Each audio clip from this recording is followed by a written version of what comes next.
De molts d'anys ençà, a la diòcesi de Menorca, l'Escola de Teologia ha cuidat de la formació de molts cristians. L'Escola de Teologia va començar l'any 68-69 a partir d'una demanda de seglars de la JOC, la banda de Ciutadella i Ferreries. Amó també va tenir un altre començament, una mica més endavant, també responent a aquesta petició de la necessitat de formació. I d'una manera ininterrompuda ha durat fins avui, en canvis.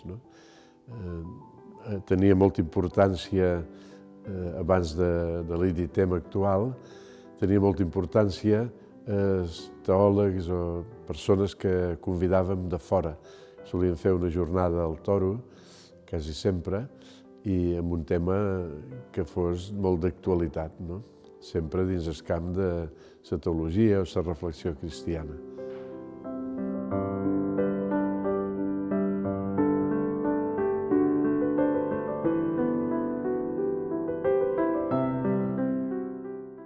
Actualment hi ha un centre, diguem, de formació de teologia a Ciutadella, a Ferreries i a Amó.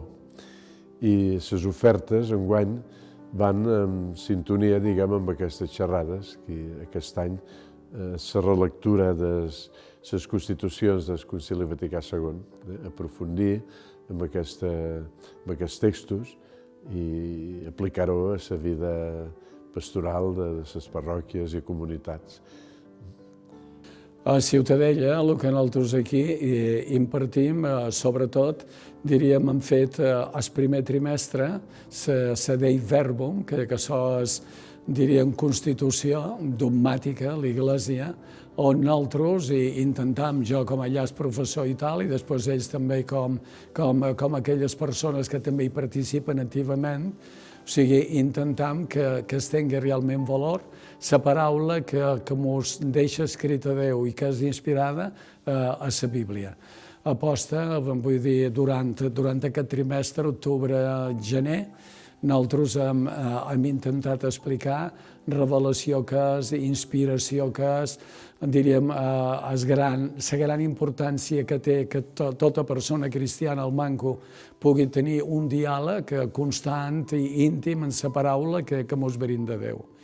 I després, el segon trimestre, xerram sobre la litúrgia, o sigui, allò que nosaltres creiem ho hem d'intentar celebrar mitjançant signes i rúbriques i coses, però que es puguin entendre i sí, que es faci vida de la vida.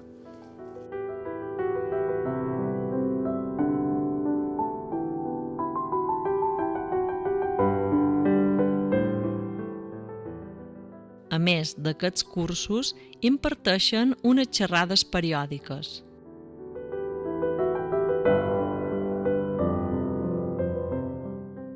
Aquí, des d'aquí, el comitè organitzador, diguem, proposa els temes a partir de les necessitats, de peticions o a vegades de propostes de la diòcesi, del bisbat o de la pròpia diòcesi de Menorca.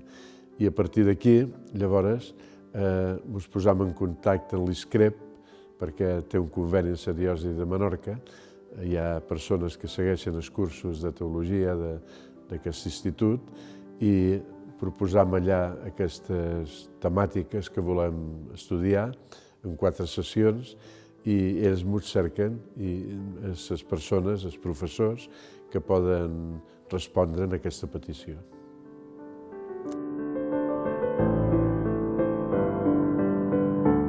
Des de fa uns anys es té una vinculació amb l'Institut Superior de Ciències Religioses de Barcelona, ISCREP. ISCREP és un centre on se pot estudiar diferents temes de teologia relacionats amb la religió catòlica o en concret amb la teologia. I es pot fer a Barcelona, com a Menorca hi ha un centre d'estudis teològics, com a Mallorca, i el que té l'ISCREP és que té una part virtual on les persones que no poden anar per l'impediment familiar o per distància. En un centre d'estudis presencial doncs, es poden fer per internet al seu ritme i segons les seves inquietuds i per poder aprofundir la pròpia fe.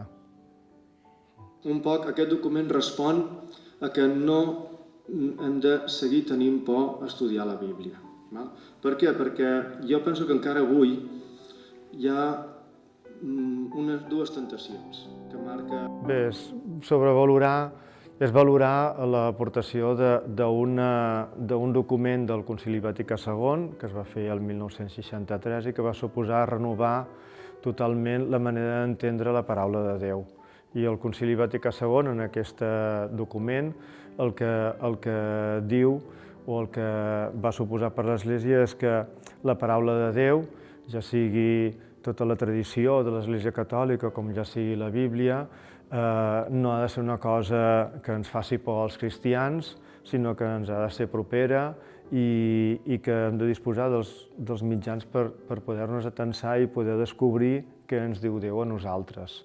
I per això doncs, van venir les traduccions, van venir que puguem estudiar-la, van venir que els laics també puguem fer estudis. Va canviar molt la manera de veure la paraula de Déu i la Bíblia.